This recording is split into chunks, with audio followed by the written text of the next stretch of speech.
Psaume 59.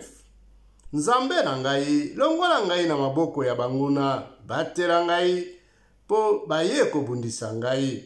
Longola ngai na maboko ya bato ya mabe, bikisa ngai po balingi koboma ngai. Bango wana babombani, bazali kotala ngai, bazali komibongisa mbangu pona bitumba. Nzokande nabuki mobeko na yo ata moko te. Oh Yahweh, nasali ata eloko moko te ya mabe.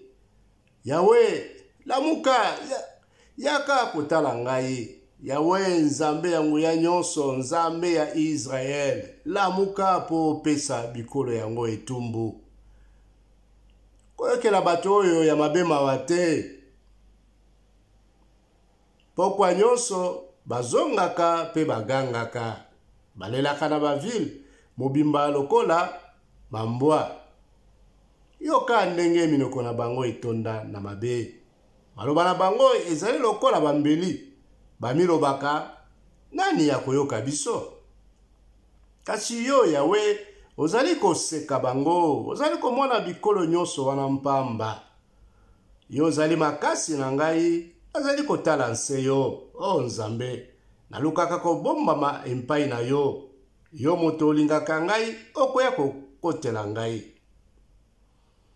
Na lisalisi na yo, nakolonga banguna na ngai. Koboma bango sikoyo te. Soki te bato na ngai, bakobosa na yo noki. Bobele ningisa bango makasi po bakweya. Nkolo, yo moto ozali barrage na biso ya komibatela na ba flèche. Nakamo nyonso oyo balobaka ezali masumu. Sala ete bakweya pona lofundo na bango.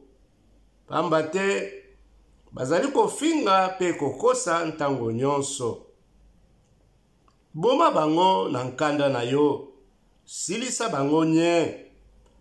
Boye ti epai mokili esuka bakoyeba ete Nzambe azali mokonzi ya Israel. Pokwa nyonso bazongaka pe bagangaka. Balekaka na ville mobimba lokola bambwa. Balukaka biloko ya kolia bipai nyonso. Pe soki batondi te balelaka.